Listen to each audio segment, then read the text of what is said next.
વાવ થરાદને જિલ્લાનો દરજ્જો અપાતા દિયોદરમાં વિરોધનો સૂર ઉઠ્યો। ભાજપ અને કોંગ્રેસના આગેવાનો આવ્યા એક મંચ ઉપર, રોડ ઉપર ઉતર્યા। વાવ થરાદને જિલ્લાનો દરજ્જો આપતા દિયોદરમાં વિરોધનો સૂર ઉઠ્યો। ભાજપ અને કોંગ્રેસના આગેવાનો આવ્યા એક મંચ ઉપર, રોડ ઉપર ઉતર્યા। નવા જિલ્લાનું હેડક્વાર્ટર દિયોદરને અપાય તેવી માંગ કરાઈ। દિયોદર ભાજપ કોંગ્રેસના આગેવાનોએ અગાઉ પણ દિયોદરને જિલ્લો જાહેર કરવા કરી હતી માંગ। વાવ થરાદને જિલ્લો જાહેર કર્યા હતા અને દિયોદરમાં નારાજગી, વિરોધનો સૂર ઉઠ્યો।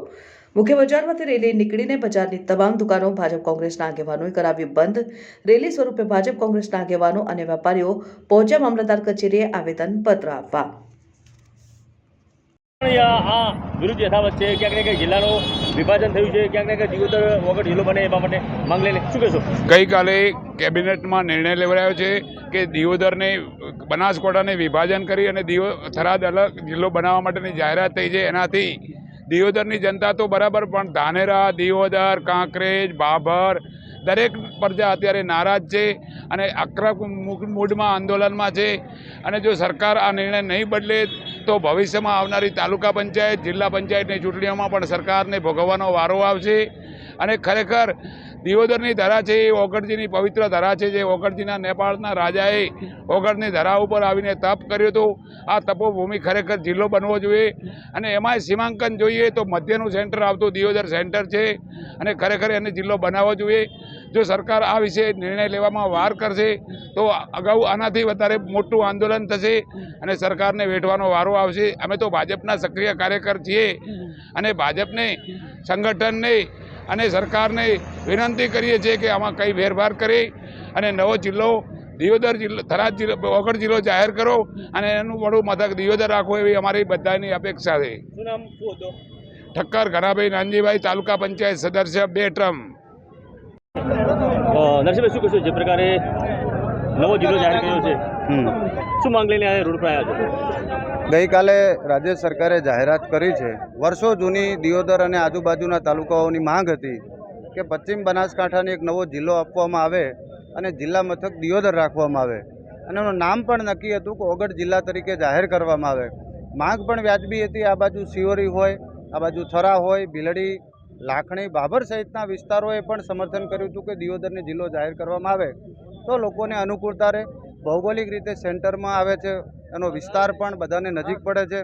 કોઈ પણને સામાન્ય રીતે કોઈ કામ હોય, તાલુકા પંચાયતનું કામ પટાય, જિલ્લા પંચાયત પછી રાજ્ય સરકારનું કામ પડતું હોય છે, તો હવે કોંકરેજ તાલુકાને અહીંયાથી પહેલાં થરાદ જવાનું, પછી ગાંધીનગર જવાનું, આ પ્રકારની જે અગવડતાઓ ઊભી થવાની છે એ ન થાય એના માટે આજે તમામ સમાજો, તમામ વર્ગના વેપારીઓ સહિતના બધા ભેગા થઈ તમામ પાર્ટીઓ એક મંચ ઉપર આવીને માંગ કરી છે કે દિયોદરને આ વિસ્તાર જે છે એને જિલ્લો આપવામાં આવે અને વડું મથક દિયોદર રાખવામાં આવે।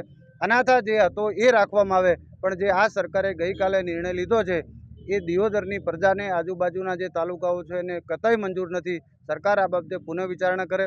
સરકાર એટલે પ્રજાના હિત માટે બેઠી હોય, પ્રજા માટે વિચારતી હોય।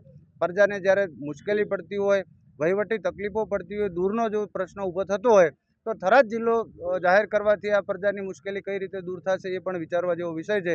એટલે હું 2 હાથ જોડીને તમામ દિયોદરની પ્રજા અને આજુબાજુના વિસ્તાર વતી વિનંતી કરવા માગું છું કે સરકાર આ બાબતે ખૂબ ગંભીરતાપૂર્વક વિચારે અને દિયોદરને જિલ્લો જાહેર કરે। રેલી કાઢી છે, જિલ્લાના વિભાજન થયું છે, તમારી સરકારે નિર્ણય કર્યો છે? અમારી સરકારમાં મેં રજૂઆતો કરી હતી, લેખિત રજૂઆતો કરી છે, PM સુધી મોકલવરાઈ હતી કે અને અત્યારે દિયોદરની આખી બજાર બંધ કરી છે। તમામ લોકો, વેપારીઓ બધા આક્રોશમાં છે અને આજે બધા પ્રાંત ઓફિસ જઈ અને આવેદનપત્ર આપવાના છે। ધંધા રોજગાર બંધ કરી અને લોકોમાં ખૂબ આક્રોશ દેખાય છે। અમે પણ ખુદ એમની સાથે જોડાયા છે। આ વિસ્તારમાં તમારો ધારાસભ્ય તમારી સરકારને નિર્ણય લેવાનો તેનો વિરોધ તમે કરો છો, એને લઈને શું કહેવું? અમે લોકોની માગણી હતી એટલે અમે ધારાસભ્યોને કીધું। ધારાસભ્યએ પણ એમના લેટર પેડ ઉપર લખીને મુખ્યમંત્રીને રજૂઆત કરી છે। વાવ થરાદના ધારાસભ્યોએ પણ લેટર પેડ એમનો આપ્યો છે। અહીંની સંસ્થાઓએ પણ બધાએ લેટર પેડ આપ્યા છે। સરકારનું ધ્યાન દોર્યું છે કે ભાઈ મિડલમાં પડે છે દિયોદર, તો દિયોદરને જિલ્લો બનાવો। એટલે લોકોની સાથે તો અમે પણ રહેવાના છો। જે લોકો ઈચ્છતા હશે એ જ અમે કરવાના છો। આવનારા સમયમાં સરકાર પોતાના નિર્ણય ઉપર અડગ રહે, તમે શું લાગે? અમે તો સરકારને રજૂઆત કરી શકીએ, બાકી તો શું કરી શકીએ? સરકારને આ લોકોની સાથે રહીને લોકો જે ઈચ્છતા હશે એ અમે કરશું। કરવાના તમે ભાજપ હા સાહેબ ભાજપની હાથ આપે તમારી સરકાર છે, જિલ્લામાં પ્રમુખ તમારો છે અને જે નિર્ણય લીધો એ સરકારે ભાજપને લીધો, તો પછી તમે આજે રસ્તા ઉપર ઉતર્યા તેને લઈને શું કહેશો? અમે અમારા તાલુકાના હિત માટે દીવદર તાલુકો અને આજુબાજુની જે ભૌગોલિક પરિસ્થિતિ છે, ભૌગોલિક પરિસ્થિતિની સરકારે જે અવગણના કરી અને અમારી માગણી વર્ષોથી અમારી માગણી હતી કે દીવદર તાલુકાને જિલ્લો બને, એ સરકારે અવગણના કરી. એટલે દીવદરની પબ્લિક, દીવદરના વિસ્તારના હિતમાં અમે આજે રસ્તા ઉપર ઉતર્યા છીએ. આ લડત કઈ રીતે કેટલી લડશે? અમે આ લડત આક્રમક રીતે લડવાના છે. આગામી કાર્યક્રમો બધા સાથે મળી, તાલુકાની તમામ જનતા સાથે મળીને આગામી કાર્યક્રમો આપીશું.